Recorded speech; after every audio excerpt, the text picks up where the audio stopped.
Here with us is Mr.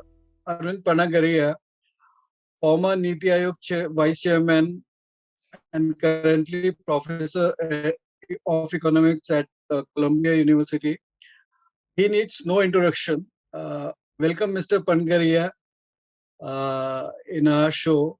Thank you for hosting me. Thank you. We'll talk about your views on budget. So to start the conversation, my first question to you is that you have been saying that personal income tax rates in India disincentivizes individuals to grow. So what, according to you, budget can do in these rates to incentivize individuals to grow? India's tax to GDP ratio has remained low and stagnant for quite a while. And in the end, all the tax reforms are connected to ultimately achieving a higher tax to GDP ratio.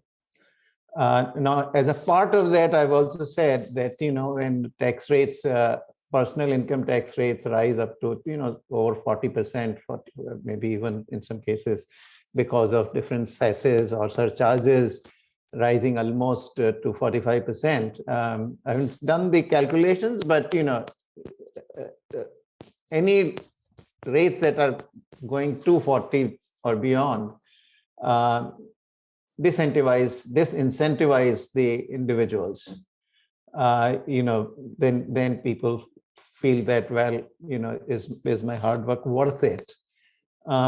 And to the extent that, these are also people who are serious professionals, what we are losing is the services on the margin of some of the best of our professionals, I think, So that was the concern in that specific context. But if you would like, as I said, I want to put this in the broader context. So if that's okay, I can go on and do that. Yes. So, this goes back. I've been reading quite a lot of material from the earlier history, going back to particularly the second 5-year plan, when the foundation of the current system were put in place. At that time, there was also a taxation inquiry commission. It's under the chairmanship of John Mathai, and that far back, right? This commission was 1953-54. That commission had lamented that, look, the tax revenue has remained stagnant and at a very low level. Today, it's not at that kind of low level. But what it said at that time was that, when you leave a very large when you are trying to raise the tax revenue as a proportion of the GDP, there is no way around. But you have to tax your tax base has to be wide. Okay, without widening the tax base, you really cannot accomplish it. And it said that, look, you're leaving out the masses out of the tax system, and you can't do that. Its recommendation was actually, to amend the constitution and bring in a very large number of commodities that the constitution, through its Article 286(3), had given exemption on.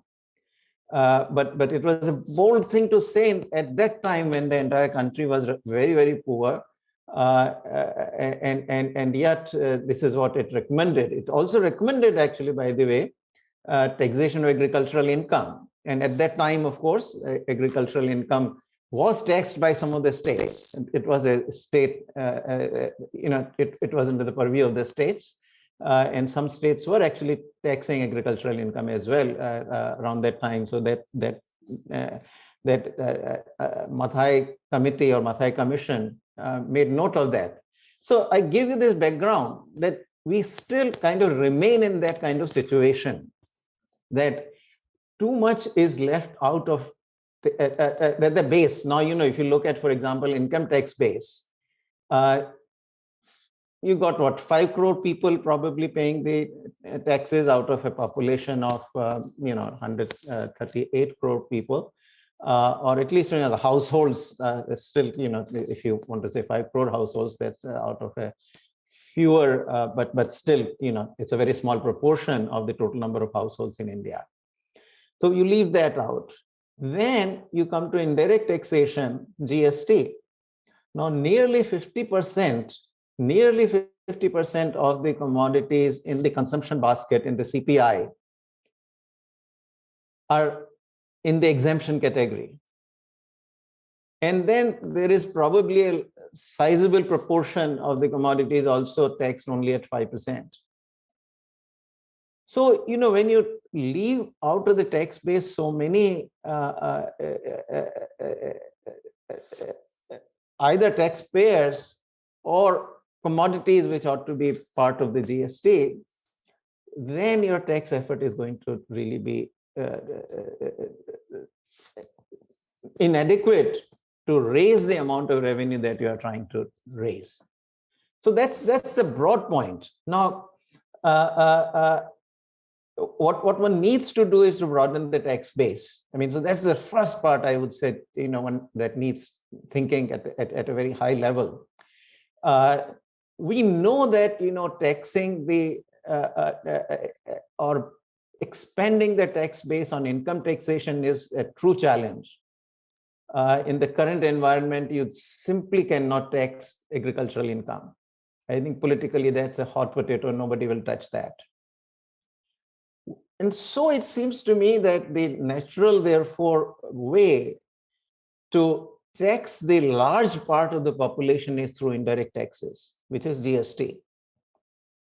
Broaden that tax base. So two-part reform is what you need. One, you need to bring in lots of these untaxed commodities into the tax base, and then also unify the tax rates. You got too many tax rates. I would say, go to 12 and 18%, something like that. Again, one can calibrate it, because now there is enough data there to get a reasonable prediction of what kind of tax rates will produce what kind of tax revenue from the GST. The GST portal is also working well now. It seems, 90-95% of the problems have been fixed up. So I think that's where we will ultimately, I think, need to go. Like the European Union, for instance, rely quite heavily on GST, the indirect taxation. And then you can come to the personal income tax reform as well. Now, one of the issues is one of horizontal equity. And let me just explain. By vertical equity, we would mean that, the rich pay taxes at the same rate as the lower income people pay. So that we will say horizontal equity. That nobody seeks. We all believe in progressive taxation. So we do tax the higher income people at higher tax rates, and even further higher, we tax even further higher rate. So that vertically perfectly okay, that you want to tax the richer at the higher rate and poorer at no rate, at zero rate, or if there are low income people, then at a lower rate. So that principle is fine. But when income actually is the same of two individuals, they should pay the same amount of tax. That's not how we do it. If you look at the income tax, so all kinds of exemptions. So depending on how you spend your income or how your income accrues on the source of income, there is a difference in the tax rates. I think to the extent feasible, that those horizontal inequities in taxation ought to be eliminated. What that means is that you eliminate the exemptions. A lot of these inequities, the horizontal inequities, come based on these exemptions. How did you spend your income, or how was your income earned? Those are the factors which determine it. So for example, there is an exemption on rental income. Well, if I live in an owner-occupied house, why should I not be taxed at the same rate if my income is the same as you, just because you are living in a rental house or rented house? So I think, and one way to handle these things is you introduced a sizable standard deduction. And you give that standard deduction to everybody. And standard deduction ought to be large enough that most people, 90% of the people, will simply not have to itemize their expenses to get the exemption, because itemized expenses anyway will end up being less than the standardized than the standard deduction. And once you do that, then anyway you reduce the role of exemption quite considerably. And then go back and fix the tax rates in a proper way so that your revenue losses are avoided. And that will have lots of benefits, that ultimately it enriches only the chartered accountants when you have all these complicated tax systems, all sorts of exemptions, how your income was earned, how it was spent, and all, also this record keeping business goes away, the enforcement issues that always crop up, and corruption crops up, and a lot of these things you can kind of eliminate if you simply kind of simplify in this way: standardized deduction, minimal exemptions, and ideally maybe if you can go to no exemptions. One last point on horizontal equity is that we are still, some of the incomes, for example, capital gains taxation, if you look at it, if capital gain accrues on private equity, then it's only after 2 years that you begin to give it the long-term capital gain status. But if it is public equity or regular stock market trades, then in 1 year it becomes long-term capital gains. Also, when you liquidate public equity, any profits you make on that, any capital gains you make on that is taxed at a lower rate, 11.5%. But if it's on private equity, even after 2 years, you are being taxed at 20%. These are horizontal inequities. The income is the same, it should be taxed at the same rate. So these are the kind of areas where we need to pay attention to overall tax reform. Now, not all of it necessarily goes into the budget issues, because GST, you have to go and discuss in the GST Council.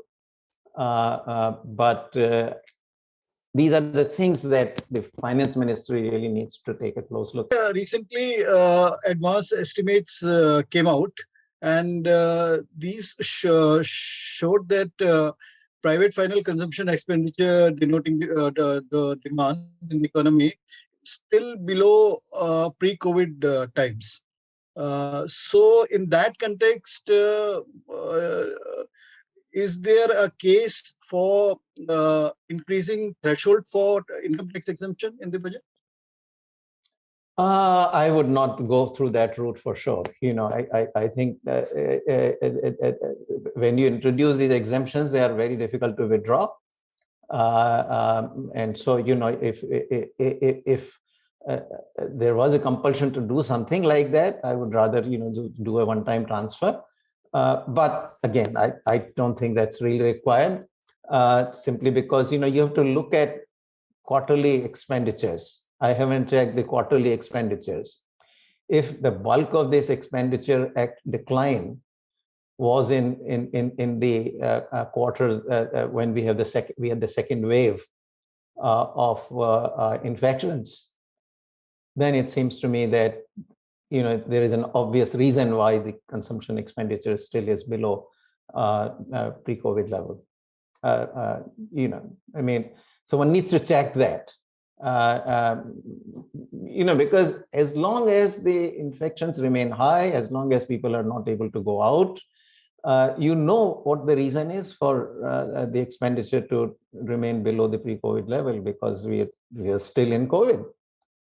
But if you compare actually the even the private consumption expenditure to the corresponding expenditure in year 2021, so the 21-22 expenditure is significantly higher than what it was in 2021. Only that it still hasn't gone. The GDP has gone up to the pre-COVID level. The private consumption has not yet done that. But I think we are still not out of COVID, and so that to me seems to be one of the reasons. The other place I want to look at is what is going on in the financial sector. Because you remember that a lot of the problem in private consumption has come from the collapse of the retail credit. And that has originated in the NBFC crisis, the non-bank finance companies crisis. We started with very high NPAs first, that morphed into an non-bank finance companies crisis.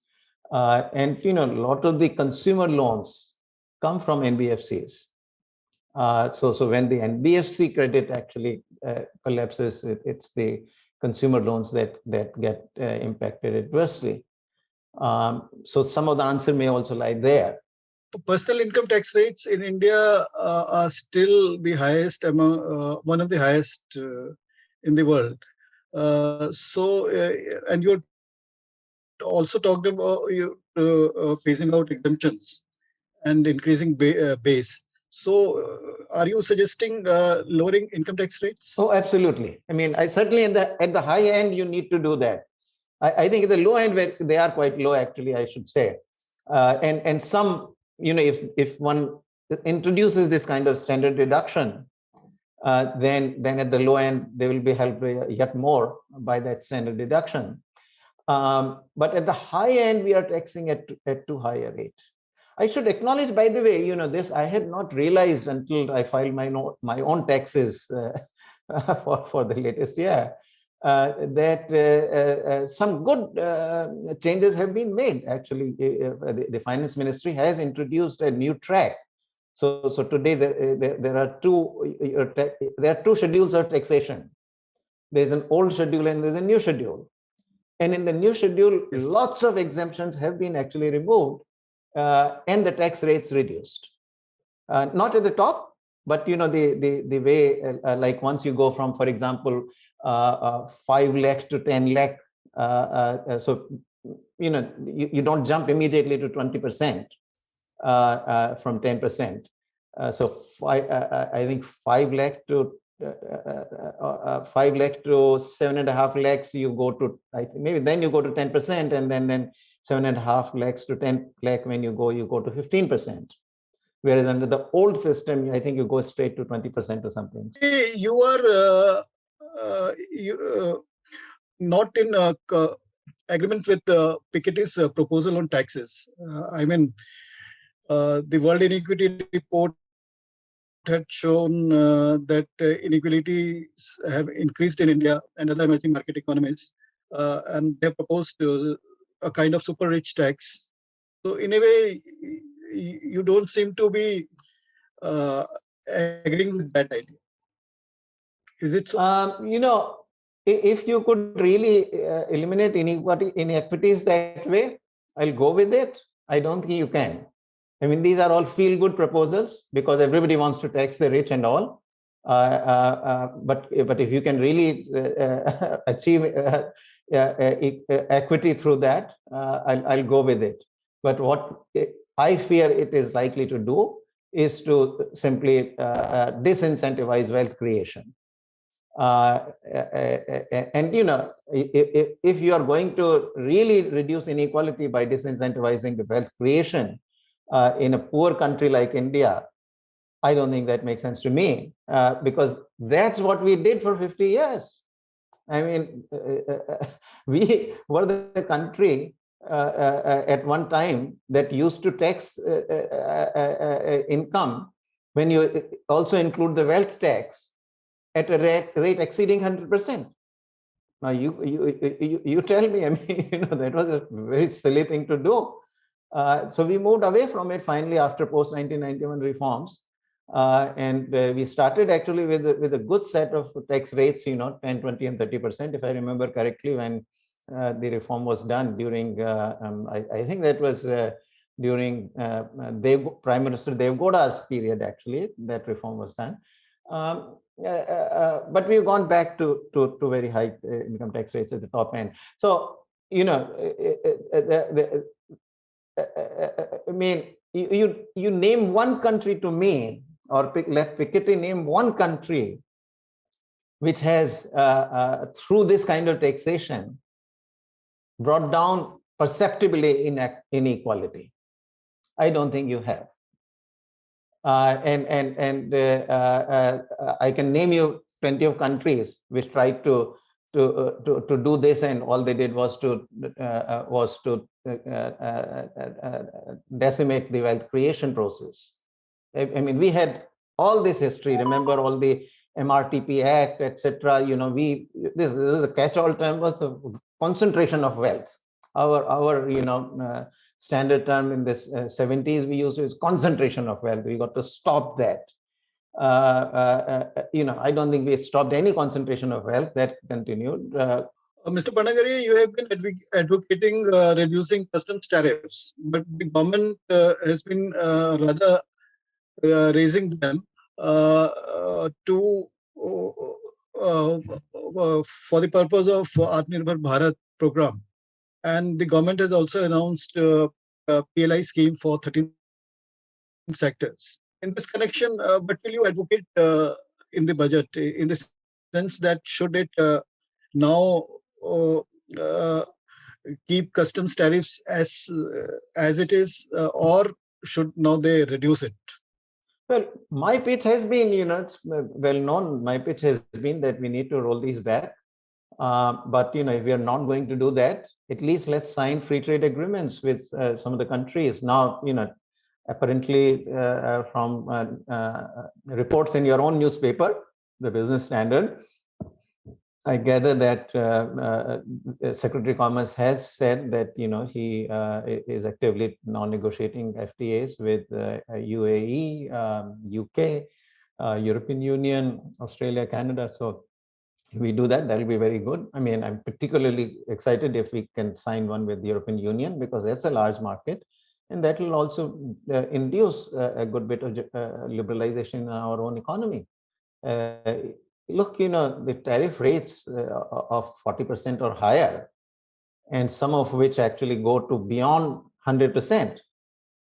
Such high rates make no sense. What revenue? You are not generating any revenue because nobody is importing anything at such high tariff rates. I doubt that we import any automobiles today. That's not a healthy sign. We should be importing automobiles. We should be exporting automobiles. I mean, that's a product which in every other country's trade data, if you look at it, has two-way trade. Countries import cars, they export cars. We don't do that. We neither import nor we export. So I think, when custom duties are that high, they serve very little purpose, and they actually are anti-export bias. They introduce automatically anti-export bias. Because at the end of the day, if you clamp down on imports, your exchange rate, in real terms, the exchange rate will appreciate. It will become overvalued. And that's going to hurt the exports, and that has been happening. And right now we are in a kind of sweet spot as far as exports are concerned, and it is the time actually to give a little bit more push rather than pull it down. So at least we ought to, on the custom duties, take the very high rates, 40% or more, and roll them back to, at least bring them down to 25% or some decent level. And if you can't do it in one go, well, a program can be announced, and over a period of 3 to 5 years, you roll them back to 25% or 20%. some reasonable level at which some imports ought to take place. I think the purpose of tariff should not be to completely prohibit the imports of the products. Yeah, you recognize that bringing agriculture to income tax is a hot potato, and now since 3 Farm Acts have been rolled back, there has been apprehension in the minds of people about reform process. So, do you think that Finance Minister in her budget speech should give an assurance on continuation of reforms, say notification of 4 labor courts and privatization of 2 public sector banks? Oh, absolutely.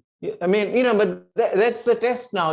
It's not necessarily any specific announcements that you have mentioned, but what is the overall tenor of the budget? So this budget speech is going to be watched certainly for some sort of reassurance as to whether the government is going to continue with the reforms. And things that we have talked about, the free trade agreements. I've written also about higher education. So some of these things not more than ever need to be on the agenda on this budget. Otherwise, the signal will be that the government kind of is backing off from reforms on account of the reversal of that had to be done on the farm laws. So most certainly some sort of signal needs to be given, and obviously, depending on what the budget is, some signal will be read in the budget, and I hope it's a positive one rather than the negative one. I mean, that's my hope, because I think Prime Minister is still basically is a very reformist Prime Minister, and he has the conviction for it. So I certainly expect that the budget will make reasonably bold announcements for future reforms as well. Thanks a lot, Mr. Panagariya, for talking to us. Thanks a lot. Thanks, Indivjal. If you like this video, share it and subscribe to Business Standard. For more news, views and insights, log on to www.business-standard.com. Do also follow us on YouTube, Twitter, Facebook, Instagram, Telegram and LinkedIn.